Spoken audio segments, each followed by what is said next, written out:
So hi keys, நான் உங்கள் இந்த பாணி. ஸோ இன்றைக்கி சண்டே கேவண்டிய செஷன். ஸோ உங்களுடைய கேள்விகளுக்கு என்னுடைய பதில்கள் இப்படி ஒவ்வொன்றா பார்த்துட்டே வரலாங்களா? குரு துணை அப்படிங்கிறவங்க என்ன கேட்குறாங்க அப்படின்னு சொன்னால், நேரடியாக வந்து மூன்றாவது கண்ணில் வந்து தியானம் அப்படிங்கிறத செய்யக்கூடாது அப்படிங்கிற மாதிரி ஒரு இடத்துல சொல்லியிருந்தீங்க இல்லையா? ஸோ மற்ற சக்கரங்கள் எல்லாமே வந்து அந்த சுருங்கி போக அந்த மூன்றாவது கண் மட்டும் விரிவடைஞ்சிடும் அப்படின்னு சொல்லிட்டு, ஸோ மற்ற சக்கரங்கள் எல்லாம் எப்படி சுத்தம் செய்கிறது, எப்படி வந்து மற்ற சக்கரங்களை வந்து அந்த வலுப்பெற செய்வது, அதாவது ஸ்ட்ரெங்தனிங் எப்படி பண்ணுவது அப்படிங்கிற மாதிரி கேட்குறாரு. அடுத்ததையும் எந்த விதமான பிளாக்கேஜஸ் இல்லாமல் மற்றதையும் எந்த மாதிரி அந்த அந்த எனர்ஜி ஃப்ளோ கரெக்டாக கொண்டு வரது எப்படி அப்படிங்கிற மாதிரி. இது ரொம்ப எளிமையானதுங்க. நம்மளுடைய உணர்வுகள், உணவு, இது ரெண்டுமே இருக்குது. ஒன்று இந்த உடலால் அந்த சக்கரங்கள் அப்படிங்கிறது பாதிக்கப்படும், ஒன்று உணர்வாலையும் சக்கரங்கள் பாதிக்கப்படும், ரெண்டு. இது ரெண்டையுமே நம்ம சரி பண்ணணும். இப்போ இந்த உடலால் பாதிக்கப்படுவது அப்படிங்கிறது என்ன? முதல்ல உணவு. இந்த உணவில் வந்து முடிந்த அளவுக்கு புலால் உண்ணுதல் அப்படிங்கிறத நீக்கிட்டீங்க அப்படின்னு சொன்னாலே இந்த சக்கரங்கள் சரியாக வேலை செய்ய ஆரம்பிக்கும். ஃபஸ்ட்டு விஷயம் இல்லைங்க, எனக்கு வாயை கட்ட முடியல, பரவாயில்ல, கொஞ்சம் கொஞ்சமாக குறைச்சிக்கலாம். இன்றைக்கி நாளைக்கே போய் நிறுத்துங்க அப்படின்னு சொல்லலை. ஆனால் 100% மாட்டு இறைச்சியோ பன்றி இறைச்சியோ சாப்பிடக்கூடாது. அதில் எனக்கு வாயை கட்ட முடியலன்னு சொன்னீங்கன்னா அப்புறம் உங்களை நீங்கள் தான் காப்பாற்றிக்கணும். அதுக்கு யாரும் ஒன்றும் போன இல்லை. இந்த ஆடு, கோழியே சாப்பிடக்கூடாது, உடம்புல சூட்டை ஏற்றி விட்டுரும். ஆடு சாப்பிட்றீங்கனாலுமே வெள்ளாட்டு கறி தான் சாப்பிட்ணும், செம்மறி ஆடு சாப்பிடக்கூடாது. சரி, இதெல்லாமே கட்டுப்பாடு இருக்குது. இதெல்லாம் நம்ம பெரியவங்க சொல்லி வச்சுட்டு போனது தான். சரி, பரவாயில்ல, கொஞ்சம் மாட்டுக்கறியோ பன்னிக்கறியோ சாப்பிடக்கூடாது, 100% சாப்பிடக்கூடாது. இந்த ஆடு கோழி அப்படின்னு இருக்குன்னா முடிஞ்ச அளவு கோழியை கொஞ்சம் நிறுத்திடுங்க. வெள்ளாட்டுக்கறியை சாப்பிடுங்க. கடையில் போய் சாப்பிட்றது எங்கே போய் வெள்ளாட்டுக்கறி தான் போடுவாங்க, வெள்ளாட்டுக்கறி காஸ்ட்லி, செம்மறி ஆடு தான் போகிறாங்கன்னு பாருங்கள். ஸோ முடிஞ்ச அளவுக்கு வீட்டில் சமைச்சு சாப்பிட்றதுக்கு அப்படிங்கிறதுக்கு உண்டான வழியை பார்த்துக்குங்க. கொஞ்சம் கொஞ்சமாக குறைங்க. நாளைக்கே நிறுத்த சொல்ல, கொஞ்சம் கொஞ்சமாக குறைங்க. அந்த புலால் உண்ணுதல் அப்படிங்கிறது வந்து எந்த அளவுக்கு வெகுவாக நீங்கள் குறைச்சிக்கிட்டீங்க அப்படின்னு சொன்னால் சக்கரங்கள் சரியாக வேலை செய்ய ஆரம்பிக்கும். இது ஒன்று. அடுத்தது, கண்டிப்பாக உடற்பயிற்சி அப்படிங்கிறது செய்யணும். சரிங்களா? தலையிலிருந்து உச்சந்தலையிலிருந்து உள்ளங்கால் வரைக்கும் முழுமையாக நல்ல உடற்பயிற்சி அப்படிங்கிறது. நம்ம இந்த தலை அப்படி இந்த ஸ்ட்ரெச்சிங் எல்லாம் பண்ணுவோம்ல, பேசிக் எக்ஸசைஸ் தான், ஒன்றும் பெரிய ஒன்றும் இல்லை. இந்த கையை காலை இப்படி பண்ணுவோம், கையை சுற்றுவோம், நம்ம இப்படி திரும்புவோம் இல்லையா? இந்த மாதிரி பேசிக் ஸ்ட்ரெச்சிங் எக்ஸசைஸ் அது செஞ்சிங்கனாலே போதும். முடிஞ்சால் இந்த ஒரு வாக்கிங் ஜாக்கிங் அப்படிங்கிறதெல்லாம் பண்ணுங்கள். இந்த ஓடும் பொழுது நிறைய பேர்த்துக்கு கொஞ்சம் துன்பமாக இருக்கும். நடக்கும் பொழுது வெறுங்காலில் நடங்க. இந்த தோட்டந்தொரவு பக்கத்தில் இருக்கிறவங்க, இந்த கடல் பக்கத்தில் இருக்கவங்களுக்கெல்லாம் பெரிய ஒரு வரப்பிரசாதம். மலைப்பிரதேசத்தில் இருக்கவங்க அந்த மண் தரையில் வந்து வெறுங்கால் படுற மாதிரி நடக்கணுங்க. இது பண்ணினீங்கனாலே மூலாதாரம் சுத்தமாயிரும். சரிங்களா? அப்போ இந்த மாதிரி பண்ணுங்கள். அப்போ உணவு, உடல் பயிற்சி, வெறுங்காலில் நடப்பது, முடிஞ்ச அளவுக்கு நம்ம வந்து இயற்கை எழிலோடு அப்படி இருப்பது. இந்த மரம் இருக்குது இல்லையா, உங்களுக்கு ஏதாவது ஒரு மரத்து மேலே நல்ல ஒரு விருப்பம் இருக்குது அப்படின்னு சொன்னால் அந்த மரத்தை வந்து கட்டி பிடிச்சிக்கிறது, மரத்தை நல்லபடி தொட்டு அமைதியாக இருக்கிறது, இந்த மரத்தில் எப்படி நெத்தி வச்சுட்டு நிற்கிறது. அந்த மரம் வந்து நம்மளுடைய எனர்ஜி, அந்த ஆரா பூரா கிளென்ஸ் பண்ணும். அந்த சக்கரங்கள் பூரா வந்து அப்படியே சுத்தமாயிரும். சரிங்களா? இந்த மாதிரி இது பண்ணுவது, பிறருக்கு உதவி செய்வது அப்படிங்கிறது, இதெல்லாம் இப்போ இது வரைக்கும் பண்ணினது எல்லாமே உடலால் நம்மளை நாமளே தூய்மைப்படுத்திக்கிறது. இப்போ மனசை தூய்மைப்படுத்துறது, பிறருக்கு ஏதாவது உதவி செய்வது, அவங்க யார நல்லாருன்னு ஒரு 4 வார்த்தை வாங்க, இதெல்லாம் ஏன் அவங்க சொல்கிறதுனால நமக்கு நடக்குமா? எனர்ஜி டிரான்ஸ்மிட்ஸ், இது நமக்கு முன்னாடியே தெரியும். அப்போது அந்த மாதிரி அந்த பிறருக்கு உதவி செய்யும் பொழுது நம்மளுடைய மனசே ஒரு மாதிரி இலகுவான ஒரு மனோநிலை அப்படிங்கிறது நமக்கு ஏற்படும். அப்புறம் நல்ல எண்ணங்களை வளர்த்தி கொள்வது, நல்ல செய்தி கேட்பது, நல்ல செய்தியை பேசுவது, நல்லதை பார்ப்பது இல்லையா? நல்ல நறுமணங்கள், அப்போ சாமிக்கு ஒரு சாம்பிராணி போடுறது, ஒரு ஊதுபத்தி வற்ற வைக்கிறது, இதெல்லாமே. அப்போ வீடு, சுற்று வட்டாரம், அந்த வீடு அதை வந்து தூய்மையாக வைத்துக்கொள்வது, இதெல்லாம் மனசுக்கும் சரி உடலுக்கும் சரி நல்ல ஒரு மாற்றத்தை ஏற்படும். அப்போ நல்ல ஒழுக்கத்தை வளர்த்திக்கிறோம், நல்ல பேச்சு பேசுகிறோம், நல்லது மட்டும்தான் கேட்குறோம் அப்படிங்கும் பொழுது நம்மளுடைய அந்த மனோநிலை நல்ல விரிவடைந்த ஒரு மனோநிலையாக இருக்க ஆரம்பிக்கும். இது மூலமாகவும் நம்மளுடைய இதர சக்கரங்கள் அப்படிங்கிறது தூய்மையடையும். உங்களை நீங்களே ஒரு கட்டுக்குள்ளே கொண்டு போய் நிறுத்தாதீங்க. அதாவது இது தப்பு, சரி தப்புங்கிறது மனிதனுடைய வாழ்வில் ஒழுக்கமாக நல்லபடியாக வாழ்வதற்கு பெரியவங்க கொடுத்துட்டு போனது தான். அதனுடைய நுணுக்கம் தெரியும் பொழுது ஏன் சொன்னாங்க, எதுக்கு, அதை ஆராயணும். அதை ஆராய்ஞ்சு பார்க்கணும். முதல்ல இதை ஏன் செய்யணும், எதுக்கு செய்யணும், அதுக்கு உண்டான விளக்கம் தெரியலன்னா அப்போ இது செய்யாதையா, விளக்கம் தெரிஞ்சுக்க, அது முட்டாள்தனம். அப்போ சரின்னு தெரிஞ்சதுக்கப்புறம் இவ்வளோ நாள் நம்ம செய்யாமல் விட்டதுங்கிறது தப்பாகி போயிடும் இல்லைங்களா? விளக்கத்தை தேடுங்க, செஞ்சுட்டே இருங்க, விளக்கத்தை தேடுங்க. விளக்கம் தெரிஞ்சோன்னா அது எப்படி செய்யணும், எதுக்கு செய்யணும், ஏன் சொன்னாங்க, நுணுக்கம் தெரிஞ்சிடும். அப்போ கரெக்டாக செய்ய ஆரம்பிப்போம். இவ்வளோதான். அப்போது ஒரு காரியம் வந்து நம்மளுடைய நல்லதுக்காக ஒரு காரியம் செய்கிறோம் அப்படின்னு சொல்லும் பொழுது அந்த காரியத்தை ஏன் செய்கிறோம், எதுக்கு செய்கிறோம் அப்படிங்கிறது தெரியும் பொழுது அந்த இறுக்கம் அப்படிங்கிறது உங்ககிட்ட இருக்காது.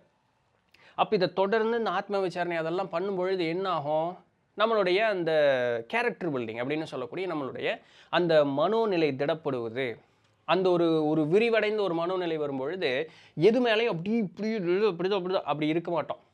அந்த ஒரு கட்டு இல்லை அப்படின்னு சொன்னாலே இந்த எனர்ஜி ஃப்ளோ அப்படிங்கிறது ரொம்ப ரிலாக்ஸ்டாக இருக்கும். அதனால தான் ஞானியர்கள் குண்டே தூக்கி போட்டாலும் சொல்லி அவங்க பாட்டி கேஷுவலாக இருப்பாங்க, இருந்துட்டு அவ்வளோ ரிலாக்ஸ்டாக அவங்க இருப்பாங்க. நம்மளால் அவ்வளோ ரிலாக்ஸ்டாக இருக்க முடியாது அப்படிங்கிறது சராசரி வாழ்க்கையில் உண்மை தான் அப்படின்னாலுமே முடிஞ்ச அளவுக்கு சரிங்களா. அப்போ இந்த எனர்ஜி ஃப்ளோ, ஏன்னா மூலாதாரம் அப்படிங்கிறது நம்மளுடைய சர்வைவல். நீங்கள் வந்து ஐயோ என்ன ஆகும் இப்போ என்ன ஆகும் இன்னும் அப்படியே இருந்தீங்கன்னா அந்த மூலாதாரத்தில் அந்த எனர்ஜி பிளாக் இருந்துடும். அந்த பயத்திலிருந்து நீங்கள் முதல்ல வெளியே வரணும். அட உடையா பார்க்கலாம், யார் உங்களுக்கு நீங்களே பேசிக்கிறது, அட உடப்பா பார்க்கலாம் என்ன இருப்பது, இதுக்கு தான் ஆகும். ரெண்டே விஷயம் தான், ஒன்றும் ஆகாது இல்லை ஆகும், இது தான் நடக்க போகுது, உடு பார்த்துக்கலாம், நம்ம சரியாக செஞ்சுருந்தோன்னா நல்லபடியாக நடக்க போகுது, இவ்வளோதான். அப்போ அந்த சர்வைவல் நம்ம இப்போ பாதுகாப்பாக இருக்கணும், அது இது அந்த எண்ணம் வந்து நீங்கள் வெளியே வந்துட்டு ரிலாக்ஸ் ஆனீங்கனாலே மூலாதாரம் ரிலாக்ஸ் ஆகிடும். சுவாதிஷ்டானம் அது என்ன, பிறர் கூட நம்மளை நாமளே வந்து புகுத்தி பார்ப்பது, காம உணர்வுகள் அப்படிங்கிறது இது ஆணுக்கும் பொண்ணுக்கும் பொது தானே, இது ஒன்றும் தப்பு ஒன்றும் கிடையாது. அப்போ ஏன் அந்த கட்டுப்பாடுகள் விதிச்சாங்க, இன்றைக்கி நிறைய நாட்டில் தப்பு நடக்குது பார்த்தீங்களா, அது நடக்கக்கூடாதுங்கிறதுக்காக விதித்த கட்டுப்பாடுகள் தான் அது. அப்போ அதை நம்ம புரிஞ்சுக்கிட்டோம்னா நம்ம மனசை நாமளே கட்டுப்பாடோடு வச்சுக்குவோம். திருமணம் ஆகலையா, திருமணம் ஆனதுக்கப்புறம் நம்மளுடைய வாழ்க்கை துணையோடு நம்ம வந்து எவ்வளோ சந்தோஷமாக வேணாலும் யார் கேட்க போகிறா, இல்லை கேட்க மாட்டாங்க இல்லைங்களா. திருமணம் ஆயிடுச்சு, அப்போ இருவரும் மனசு ஒத்து நம்ம சந்தோஷமாக இருக்கும்போது நமக்கு சந்தோஷமாக நடக்குமே அப்படிங்கும்போது அப்போ அது சந்தோஷமாக இருக்குது. இல்லை இது கூடாது, ஐயோ அவங்க என்ன நினைப்பாங்களோ, இது என்ன, முதல்ல எத்தனை கணவன் மனைவி மனசு விட்டு பேசுகிறீங்க, அது சரியில்லை அப்படின்னு சொன்னாலே சுவாதிஷ்டான வேலை செய்யாது, நல்லா புரிஞ்சுக்கணும். அப்போது அந்த அந்யோன்யம் அதுவே ஒரு சரியில்லைன்னா அந்த சுவாதிஷ்டான வேலை செய்யாது சரிங்களா. ஸோ இது லோவர் கிரியேட்டிவிட்டி, இந்த உலக சம்பந்தமாக இருக்கக்கூடிய விஷயங்களில் நம்மளுடைய கற்பனை திறனை வளர்த்தி கொடுக்கறது அந்த சுவாதிஷ்டானம் முக்கியம். அப்போ இதெல்லாம் கட்டு உங்களுக்கு இருந்ததுன்னா உங்களுக்கு அந்த சக்கரம் வேலை செய்யாது, அதில் கவனம் அப்படிங்கிறது நமக்கு வந்து தேவை. அப்போ அந்த இடத்துல நம்ம வந்து மென்டலாக ரெடி ஆகணும். அடுத்தது மணிப்பூரகம் வரும்பொழுது நம்மளுடைய என்ன சாப்பிட்றோம், நம்மளுடைய செரிமானம், மலஜலம் கழிவது, இது எல்லாமே அதனுடைய வேலையாக இருக்குது இல்லைங்களா. அப்போ நம்ம வாயை கட்டுறதுலையே அது சரியாக போயிடும். அப்போது நம்ம உடல் பயிற்சி பண்ணுறோம். பெண்களுக்கு வந்து நம்ம ஆட்டாங்கல், அம்மிக்கல், ஓரல் இதெல்லாம் அந்த யூட்ரஸை இது பண்ணுறதுக்கு தான் சரிங்களா. இன்றைக்கி யாரும் அதை பண்ணுறதில்ல, முட்டிங்கால் போட்டு வீடு துடைக்கிறது யாரும் பண்ணுறதில்ல, சரி பரவாயில்ல. அப்போ அந்த மாதிரி உடல் பயிற்சி அதெல்லாம் செய்யும் பொழுது, நல்ல உணவு எடுத்துக்கும் பொழுது அதெல்லாமே நமக்கு நல்லபடியான ஒரு முன்னேற்றம் அப்படிங்கிறது இருக்கும். உங்களுடைய கோபம், தாபம், வருத்தம், அது எதெல்லாம் நல்லதுங்கிறத விட்டுட்டு, நல்லது இருந்தால் என்றைக்குமே பிரச்சனை இல்லை, அதை விட்டுட்டு மோசமான உணர்வுகள்னு எடுத்துக்குவோம், லோவர் எமோஷன்ஸ்னு, அதெல்லாம் உங்களுடைய இந்த சோலார் பிளெக்ஸஸ்ன்னு சொல்லக்கூடிய இந்த குழி இருக்குல்ல, நெஞ்சு கூட்டிலேருந்து இந்த குழி இங்கே முன்னையும் பின்னையும் வந்து தங்கும். புதுசாக இப்போ ரீசெண்டாக ஏதாவது சேர்த்துனீங்கன்னா இங்கே இருக்கும், பழசிலிருந்து சேர்த்து வச்சு அப்படி பின்னாடி போய் பின்னாடி உட்காந்துக்கும், அதனுடைய நேர் பின்னாடி. இதுதான் நம்மளை நோய் வர வைக்கும் சரிங்களா. அப்போ அந்த உணர்வுகளை வந்து நீங்கள் எல்லாத்தையும் இதுதானா சரி பழசை பிடிச்சிக்கிட்டே இருந்து என்ன பண்ணுறது, அப்போ நீங்கள் மன்னிக்கிறதுக்கு கற்றுக்கணும். இதுதாங்க இதே மன்னிக்கிறதுக்கு நீங்கள் கற்றுக்கணும். சரி லெட் இட் கோ, பரவாயில்ல ஆனதாச்சு போட்டோம், இனிமேல் புதுசாக வர்றது நான் சரியாக இது பண்ணுவேன், புதுசாக வர நான் சேர்த்து வச்சுக்கிட்டே இருக்கணும் அப்படிங்கிற அவசியம் இல்லை சரிங்களா. அப்போ அந்த லெட் இட் கோ அந்த இது வரணும். அது வரணும்னா உங்களுக்கு இங்கே இருக்கக்கூடிய இந்த இருதய கமலம் அப்படிங்கிறது மலரணும். ஏன்னா இதுதான் அன்பிற்கு உண்டானது. அப்போ பார்க்குறவன் மேலெல்லாம் எனக்கு கோபம் தான், பார்க்குறவனை பூரா நான் கரிச்சு கூட்டு என் வாயிலிருந்து நல்ல வார்த்தையே வராது அப்படின்னா இந்த இடத்துல அந்த சக்கரை இயற்கையாகவே வேலை செய்யலேன்னு அர்த்தம். என்ன பண்ணுறது, அப்போ அன்பு கூடணும். எப்படி அன்பு கூடும், உண்ணக்கூடிய உணவின் மூலமாக அன்பு கூடும். அதுக்கப்புறம் பார்க்க, கேட்க, படிக்க, உணர அப்படின்னு சொல்லக்கூடிய சுற்றுவட்டார நிகழ்வுகள், அறிவை சேர்த்தி கொள்ளக்கூடிய விதம்னு ஒன்று இருக்குது பார்த்தீங்களா, அதன் மூலமாகவும் அன்பு கூடும். அன்புடையவர்கள் கூட இருப்பது சுற்றுச்சூழல் எல்லாம் நம்மளை பாதிக்கும். அதனால தான் நல்ல ஜனங்க இருக்கக்கூடிய இடத்துல இருங்கன்னு சொன்னாங்க. ஏன், அவர்களுடைய எண்ண அலைகளும் அந்த சுற்றுச்சூழலும் நம்மளை பாதிக்கும். சரி, நமக்கு அப்படி ஒரு சுற்றுச்சூழல் இருக்கக்கூடிய இடம் இல்லை. அப்போ முடிஞ்ச அளவுக்கு நம்ம நல்லதை கேட்க, பார்க்க, படிக்க, இதுக்கும் மதத்துக்கு ஏதாவது சம்மந்தம் இருக்கா, மனுஷன் தானே, எல்லா மனுஷனுக்கும் எல்லா சக்கரங்களும் ஒன்று தானே. அப்போ அவரவர் எந்த வகையில் ஒரு நல்ல ஒரு ஒழுக்கத்தை கடைபிடிக்கணும் அந்த மாதிரி கடைபிடிக்கலாம். இதுக்கு தாங்க இறை வழிபாடு நமக்கு பெரிய உதவியாக இருக்கும். அன்பு வளர்ந்தது அப்படின்னு சொன்னாலே மித்த கீழே மேலே இருக்கக்கூடிய எல்லா சக்கரங்களும் நல்லபடியாக வேலை செய்ய ஆரம்பிச்சிடும். அப்புறம் மனசுக்குள்ளே இருக்கக்கூடியது எதையும் நீங்கள் பேசுகிறதுக்கு அப்படி தயங்கி உள்ளே வச்சுக்கிட்டு இருக்கீங்கன்னு வச்சுக்கோங்க, இங்கே இருக்கிற விசுத்தி இது வேலை செய்யாது. அப்போ தைரியமாக பேசணும். தைரியமாக பேசணுங்கிறதுக்காக வண்டே 4 பேரை கேட்கணும்னு அவசியம் கிடையாது. இங்கே அன்பு கூடிடுச்சுனாலே இங்கிருந்து வரக்கூடிய சொல்லு சரியான சொல்லாக இருக்கும். அதில் எந்த விதமான குறையுமே இருக்காது இல்லைங்களா? அடுத்து இங்கே இருக்கக்கூடிய ஆக்கினையும் இங்கே இருக்கக்கூடிய சகசிராரமும் தியானம் செய்யும் பொழுது, பக்தி கூடும் பொழுது தானாக விழிப்படையும். இப்படி தான் இந்த சக்கரங்களை இயற்கையாகவே சுத்தம் செய்யணும். இப்போ நீங்கள் தியானம்ங்கிறது தனியாக எங்காவது போய் செய்யக்கூடிய ஒரு காரியமா, வாழ்வியலோடு ஒன்றி இருக்கக்கூடிய தியானமா? இதை சொன்னால் நிறைய பேருக்கு புரிஞ்சுக்கிறது இல்லை. இதுக்கு எதுக்கு வகுப்பு போகணும், இதுக்கு எதுக்கு நீங்கள் காசு செலவு பண்ணுறீங்க, இதுக்கு எதுக்கு நீங்கள் தனியாக போய் ஒரு நேரம் செலவு பண்ணுறீங்க? தியானம் செய்யணும். ஒரு இடத்துல போய் உட்காரும் பொழுது இதனுடைய செயல்பாடுகள் இன்னும் நல்லபடியாக வேலை செய்ய ஆரம்பிக்கும். ஆனால் அங்கே ஒரு இடத்துல போய் உட்காடுறீங்க, அந்த எல்லாம் அப்படியே சூப்பராக இருக்கீங்க, எந்திரிச்சு வந்தோன்னே நீங்கள் ஒரு மோசமான ஒரு கேரக்டரை நீங்கள் பிஹேவ் பண்ணுறீங்கன்னா இந்த சக்கரம் திருப்பி எல்லாம் அந்த சக்தியெல்லாம் குன்றி போயிடும். அப்போ எங்கே போகிறது? அப்போ நீங்கள் தியானம் செஞ்சு மணிக்கணக்காக உட்காந்து தியானம் செஞ்சதில் என்ன பயன் இருக்க போகுது? இதைத்தான் நம்ம சேனலில் திருப்ப சொல்லிகிட்டே இருக்கக்கூடியது. நம்மளுடைய பெரியவங்க வாழ்வியலை சரியாக அமைத்து கொடுத்ததற்கு உண்டான காரணம் என்னென்னா, இந்த உடலில் அந்த சக்தியினுடைய ஓட்டம் சராசரியாக நல்லபடியாக இயற்கையாகவே நடக்கும். அவனுடைய அந்த அந்த ஒரு லைஃபே வந்து ஒரு ஒழுக்கமான ஒரு ஆளாக இருப்பான். இப்போ கிருஷ்ணர் எடுத்துக்கோமே, ரொம்ப அடிப்படையாக புரிஞ்சுக்கணுன்னா கிருஷ்ணர் எடுத்துக்கோமே. ராஜாங்க அவர் சின்ன குழந்தையிலேருந்து அவர் வாழ்ந்த வாழ்க்கையை பற்றி நமக்கு தெரியாதான்? ஜாலியாக இருந்தார். அன்பென்ன, பாசம் என்ன, குறும்பென்ன. அவர் பொய்யும் சொல்லியிருக்கிறாரு, உண்மையும் சொல்லியிருக்கு. ஆனால் அவர் சொல்கிற பொய்லையும் நம்ம சொல்கிற பொய்யும் அவர் சொல்கிற பொய்யும் ஒன்றும் கிடையாது.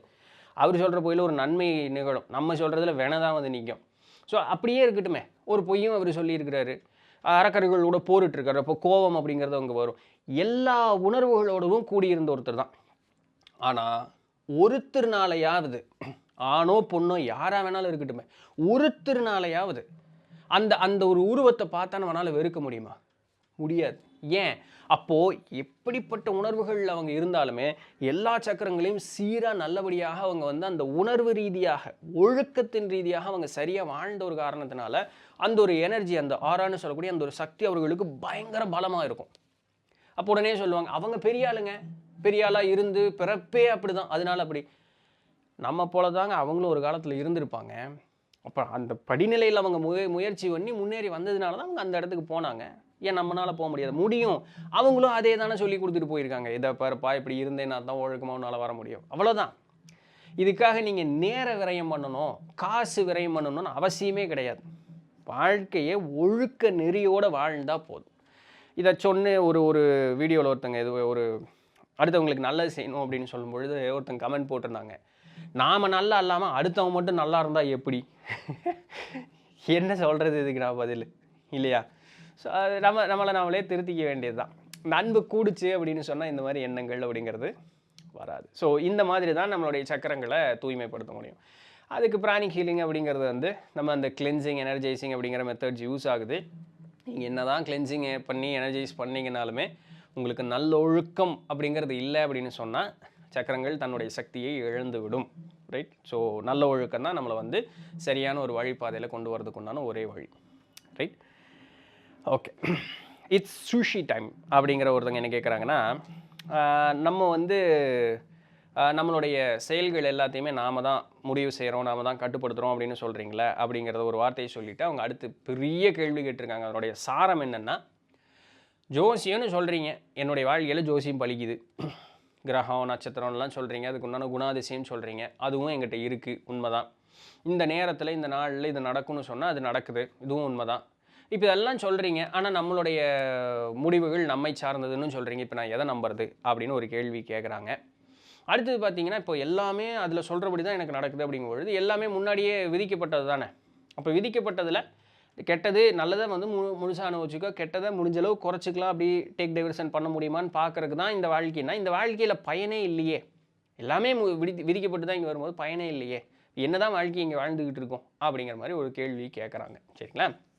நல்லா புரிஞ்சுக்கங்க. சோதிடம் அப்படின்னு சொல்லி இது நான் எத்தனை Q&Aல தான் நான் சொல்கிறதுன்னு தெரியல, பரவாயில்ல கேட்டுக்கிட்டே இருங்க, நானும் சொல்லிக்கிட்டே இருக்கேன். சோதிடம் அப்படின்னு சொல்லக்கூடியது நம்மளுடைய வாழ்க்கை, சோதிடத்தில் இருக்கிறதுனால நம்ம வாழ்க்கை இல்லை, நம்ம வாழ்க்கை இப்படி இருக்குங்கிறது சோதிடமான ஒரு கலை நமக்கு எடுத்து காட்டுது. இப்போ இந்த சோதிடமான ஒரு கலை எடுத்து காட்டும் பொழுது அந்த அந்த கலையை பயன்படுத்தக்கூடிய இந்த சோதிடர் அப்படின்னு சொல்லக்கூடியவர் அந்த பலன்களை உரைக்கக்கூடியவர் என்ன சொல்லுவார், பாருங்க இப்படியெல்லாம் இருக்குது, இந்த மாதிரி நடக்கும், அதற்குண்டான கால சூழல் அப்படிங்கிறது இப்படி இருக்குது, அதுக்கு மாறாக நீங்கள் இப்படியும் நடக்க முடியும், அதற்குண்டான வாய்ப்புகளும் உண்டு, அதற்குண்டான எண்ணத்தை அந்த இடத்துல பொருத்திக்கிங்க அப்படின்னு சொல்லுவார். அப்போ அந்த எண்ணத்தை பொருத்திக்கிங்க அப்படின்னு சொல்லும்பொழுது நம்மளுடைய கவனம் அந்த இடத்துக்கு போகணும் இல்லையா. அதற்கு கோவில் அப்படின்னு சொல்லக்கூடியது ஒரு சாக்கு. இப்போ முந்தின கேள்விக்கு பார்த்தோம்ல, கோவில் போகும்போது நம்ம மனசு அமைதியாயிரும். மனசு அமைதியாயிடுச்சுன்னா என்ன ஆகும், பயம் பதட்டம் அப்படிங்கிறது இருக்காது. பயமும் பதட்டமும் இல்லைன்னா உங்களுடைய காரியம் சரியான காரியமாக இருக்கும். இவ்வளோதானே, இதுக்கு தானே ஆன்மீகம் அப்படின்னு சொல்கிறோம், இதுக்கு தானே நமக்கு சாமி வழிபாடு அப்படிங்கிறது எல்லாமே இருக்குது. அப்போ அந்த மாதிரி கோயிலுக்கு போகும்பொழுது இங்கே வந்துட்டேன்ப்பா, அங்கே இயற்கையாகவே இங்கே போகும்பொழுது மனசு அமைதியாயிரும். இங்கே வந்துட்டேன்ப்பா, கண்டிப்பாக அது நடந்துரும்ப்பா. அப்போ நீங்கள் ஆல்ரெடி தாட்டை போட ஆரம்பிச்சிட்டிங்க. இப்போ இந்த தாட்டை யார் முடிவு பண்ணுறது, உங்களுக்கே தெரியும், கால சூழலின்படி ஒன்று மாதிரி நடக்கும். ஆனால் அதை மாற்றுறதுக்கு இன்னொரு வழின்னு சொல்லிட்டாங்க. அந்த மாற்றுறதுக்கு இன்னொரு வழி நோக்கி தான் கோயிலுக்கு போகிறீங்க. கோயிலுக்கு போகும்பொழுது உங்களோட எண்ணத்தை தொடர்ந்து போட்டுக்கிட்டே இருக்கீங்க, எது மாற்றாக ஒரு காரியம் நடக்கணும்னு சொல்லி. அப்போ எண்ணத்தை ஒரு இடத்துல போடும்பொழுது என்ன நடக்கும், ஆட்டோமேட்டிக்காக உங்களோட எண்ணம் எதன் சார்ந்து போகுதோ எண்ணத்தினுடைய வலுவை பொறுத்து நீங்கள் போட்ட இடத்துக்கு அந்த எண்ணம் போக போகுது. இப்போ வாழ்க்கையை நீங்கள் மாற்றிட்டீங்க இல்லையா. இந்த பூமியினுடைய சிறப்பம்சமே இந்த இடத்துல சுதந்திரம் அப்படிங்கிறது உண்டு. நம்ம மேலேருந்து கீழே வரும்பொழுது ஒரு சிலது முடிவு பண்ணிட்டு தான் வரோம். நீங்கள் சாகத்தான் போகிறீங்க, அதுன்னு நீங்கள் எல்லாரும் சாகத்தான் போகிறோம். இதை மாற்றவே முடியாது, இது உண்மை, இதை மாற்றவே முடியாது. ஒரு காலை தூக்கி நிற்கிறீங்க, அதே நேரத்தில் இன்னொரு காலையும் தூக்க முடியுமா, முடியாது. இதெல்லாம் இது அப்படி தான் அப்படின்னா அது அப்படி தான், ஒன்றும் சொல்கிறதுக்குல. காலை தூக்கு, ஏதோ ஒரு காலை தூக்குறீங்க, அந்த ஏதோ ஒரு காலை தூக்குனீங்களே அது வரைக்கும் உங்களுடைய சுதந்திரம். இன்னொரு காலையும் தூக்கு, கீழே விழுந்துருவீங்க, அதெல்லாம் உழுக மாட்டேன் தூக்கு அப்படின்னா அது லூஸ்தனமாக நமக்கு தெரியும் இல்லைங்களா. இந்த இடத்துல அதை மாற்ற முடியாது. ஏன், காலை தூக்குன்னா நீங்கள் இடது காலை தூக்குனீங்க, அது வரைக்கும் உங்களுக்கு சுதந்திரம். இன்னொரு காலையும் தூக்குனா தூக்க முடியாது.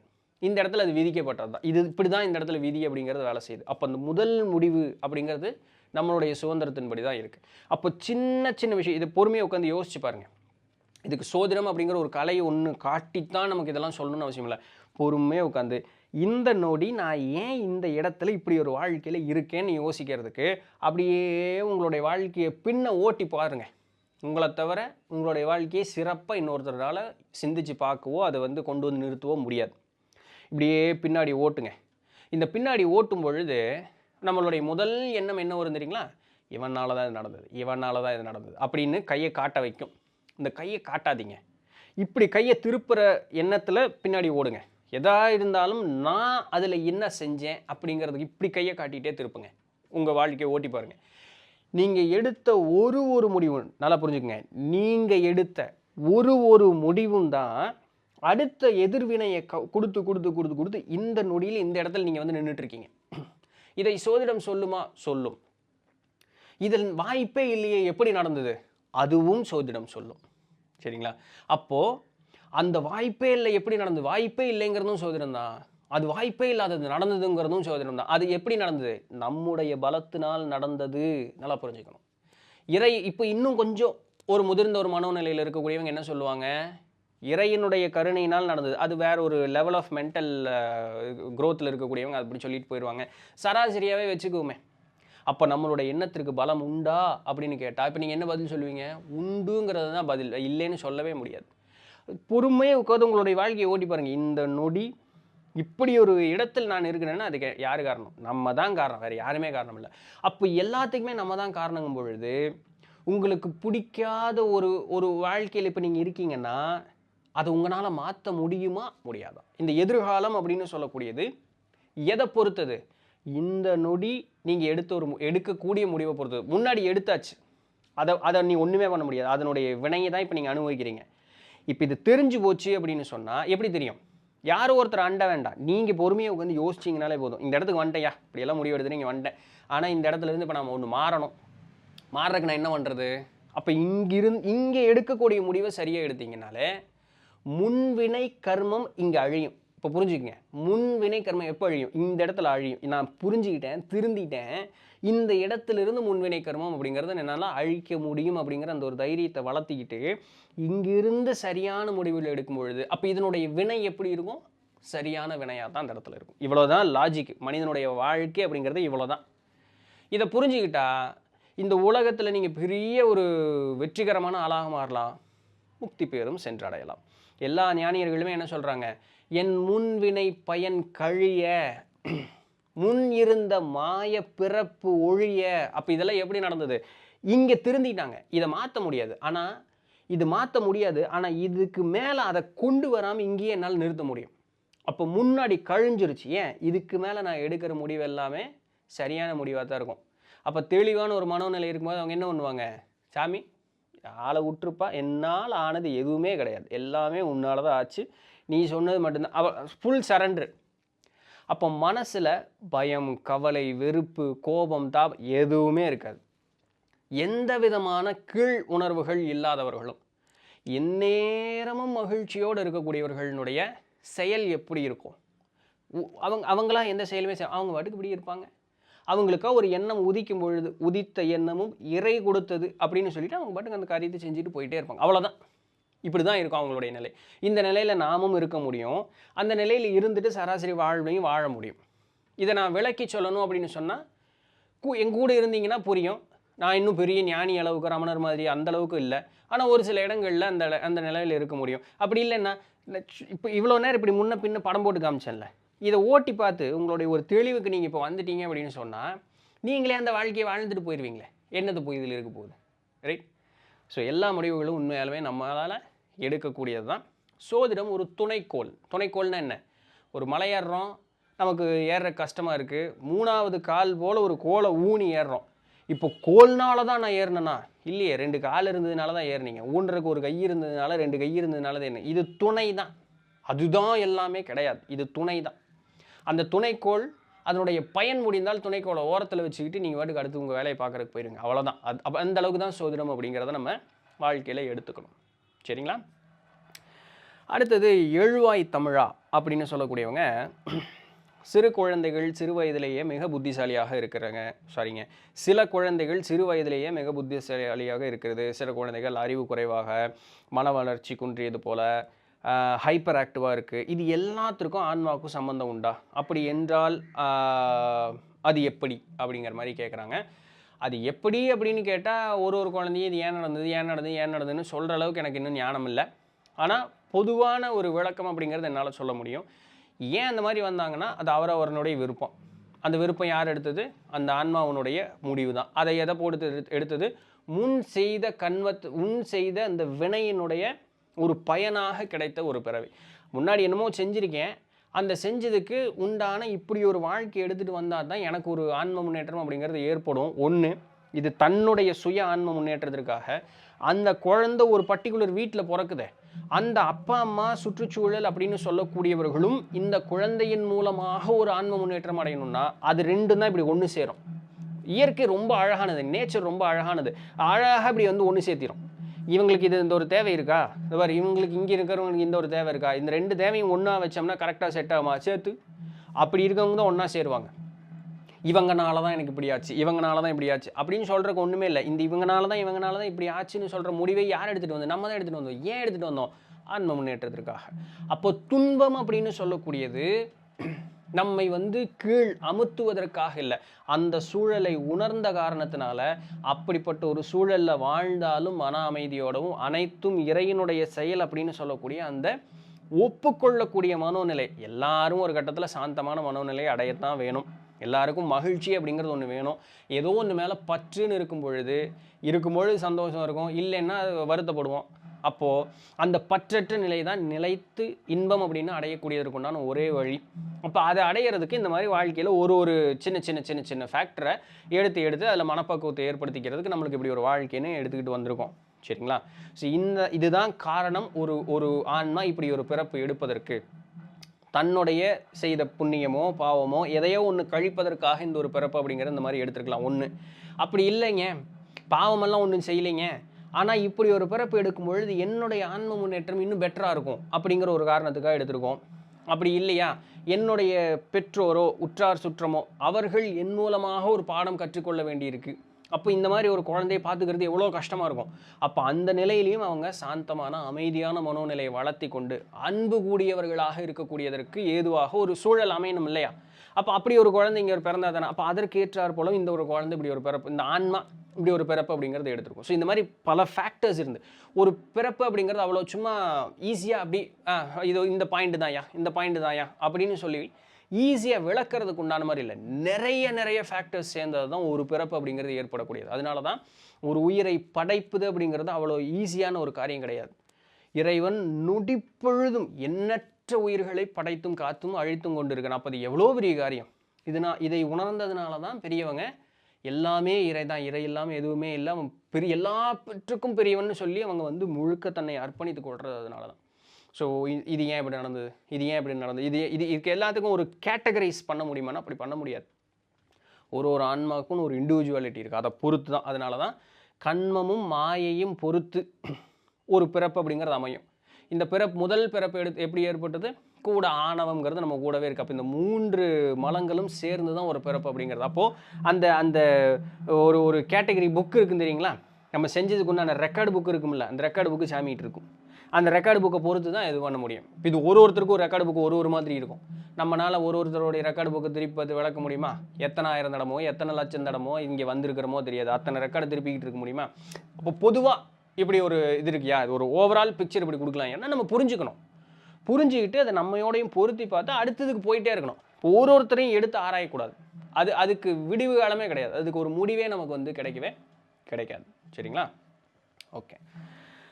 சாரா அப்படிங்கிறவங்க என்ன கேட்குறாங்கன்னா, நம் முன்னோர்கள் செய்த பாவம் நம்மை பாதிக்கிறது.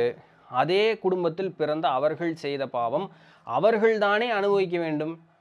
நம்மை கஷ்டப்படுத்துவதில் என்ன அர்த்தம்? போன பிறவி நாம் செய்த பாவம் ப்ளஸ் முன்னோர்கள் செய்த பாவம் இரண்டிற்கும் நான் தான் அனுபவிக்க வேண்டுமா அப்படின்னு கேட்கும்பொழுது நம்மளுடைய சப்ஸ்கிரைபர் ஒருத்தங்க நர்மதா மணிவண்ணன் அவங்க என்ன கேட்குறாங்கன்னா, அந்த பாவம் செய்த முன்னோராக நீங்களே ஏன் இருக்கக்கூடாது? நியாயமான கேள்வி.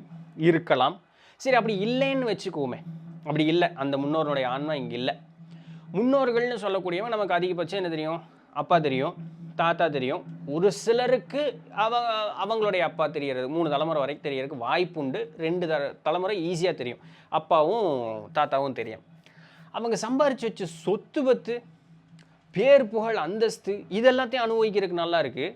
அவங்க சம்பாரித்து வச்ச அந்த பாவத்தை மட்டும் அனுபவிக்கிறதுக்கு கசக்குதோ? புரியுதுங்களா? மனிதர்களுடைய மனோநிலை இந்த காலகட்டம் எப்படி குறுகி போச்சு அப்படின்னு சொல்லிட்டு. நல்லது மட்டும்தான் எனக்கு வேணும். அவன் செஞ்சதில் உண்டான நற்பயனை மட்டும் எடுத்துக்கிறேன். அவனுடைய பாவ பயனை அதை அவன்கிட்ட தள்ளிடு. அது எதுக்கு என்கிட்ட கொடுக்குற? அவன் செஞ்சது நான் எதுக்கு அனுபவிக்கணும்? அது எவ்வளோ மனம் குறுகி போச்சு பார்த்தீங்களா? அந்த வழியில் தான் நம்ம வந்தோம். அவர் ரத்தத்தில் தான் வந்திருக்கோம். அவன் இருந்ததுனால தான் நான் இங்கே இருக்கேன். ஃபஸ்ட்டு நன்றி கடனே அது. அவன் இருந்ததுனால தான் நான் இன்றைக்கி இங்கே இருக்கேன். அப்போ அவன் செஞ்சதில் எல்லாம் எனக்கு ஒரு பங்கு வருமில்ல. இப்போ அவன் அந்த வம்சத்தில் வந்தான் அப்படின்னு சொன்னால் அவன் செய்த புண்ணியமெல்லாம் எனக்கு வந்து சேரட்டும், பாவம் எனக்கு வேண்டான்னு எப்படி சொல்ல முடியும்? அப்போ எல்லாமே வேண்டாயா? சொத்து பத்து வேண்டாம், எதுவுமே வேண்டாயா? உனக்கு எனக்கு எதுவுமே கிடையாது. அப்போ நீ யாரோட பிள்ளைன்னு கேட்டால் என்ன பதில் சொல்லுவான்? யாருக்கு பிறந்தேன்னு கேட்டால் என்ன பதில் சொல்கிறது?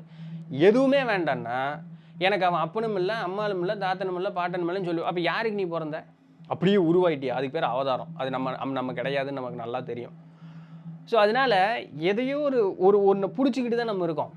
நல்லதை மட்டும் வாங்கிட்டு இருக்க முடியாது. அவங்க செஞ்சதுக்கு உண்டான அந்த அவங்க என்ன செஞ்சுருந்தாங்களோ அதில் ஒரு பங்கு நம்மளை வந்தே தீரும். அதில் மாற்று கருத்து ஒன்றும் இல்லை. அனுபவிச்சு தான், வேறு வழி இல்லை. ரைட்? ஸோ இதுதான் இன்றைக்கு உண்டான கேள்விகளும் அதற்கு உண்டான பதில்களும். பிடிச்சிருந்திருக்கும், இன்ஃபர்மேட்டிவாக இருந்திருக்கும் அப்படின்னு நம்புகிறேன்.